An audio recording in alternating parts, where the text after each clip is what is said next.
Isang pharmacist, pinahiya online matapos hindi magbigay ng gamot na walang reseta. Maraming netizens ang nanggagalaiti sa galit ngayon sa isang ginang na nag-post ng video sa Facebook ng isang pharmacist na store matapos siyang hindi pagbilhan ng gamot na walang reseta. Viral at usap-usapan nga ngayon ang now-deleted video ng kinilalang si Joan D.V. Alcudia matapos ang di umano'y ginawa niyang pamamahiya sa isang licensed pharmacist dahil lamang sa tinanggihan siya nitong pagbilhan ng gamot na kanyang kailangan matapos wala siyang may maipakitang prescription mula sa doktor. Mapapanood nga sa video na agad na save ng maraming netizens ang frustration ni Alcudia dahil sa ayaw siyang pagbigyan ng pharmacist na bilhin ng gamot na irbesartan kahit na wala siyang reseta. Katwiran pa ni Alcudia na sa ibang bansa katulad ng Dubai, Singapore at Europe ay nakakabili siya ng gamot dahil sa OTC naman raw ito o over the counter. Kaya naman laking pagtataka raw niya na bakit pagdating sa nasabing drugstore ay ayaw siyang pagbilhan ng pharmacist at hinahanapan pa siya ng prescription. Samantala, makikita naman ang naging paninindigan ng nasabing pharmacist na hindi bigyan ng customer hanggat wala itong naipapakita o naibibigay na reseta sa kanya.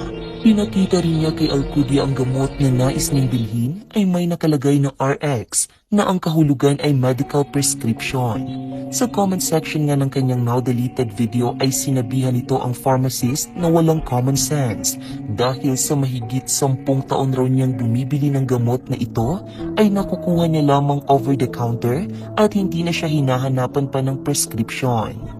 Dahil sa pangyayaring ito ay maraming netizens nga ang hindi nagustuhan ang ginawa ni Alcudia at maraming netizens rin ang naawa para sa pharmacist na di umano'y ginawa lamang ang kanyang trabaho at mas pinili ang tama. Maraming health workers din ang nagpahayag ng kanilang pagkadismaya para sa naging pagtrato ni Alcudia para sa nasabing pharmacist.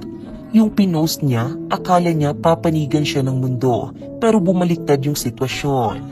Magaling ka pa sa pharmacist, ikaw na lang pumalit sa kanya. He's just doing his job. Salute to the pharmacist, shame to the person who only has bad intention in uploading the video. Kasuhan niyang nag-video, napapala ng nagmamarunong, kahit sabihin yung health worker yan, medicine field pa din sila, kahit di sila doktor or nurse, may alam sila about dyan, bibili ka ng ganyan, need talaga yan, kapag nabigyan ka ng walang prescription, sila pa yung pwedeng mawalan ng work, kaya ko'y turuan mo leksyon ganitong mga tao para di pa marisan. Another Karen is born, but sad kasi walang alam. No shame yan si ma'am, salute kay Sir Pharmacist.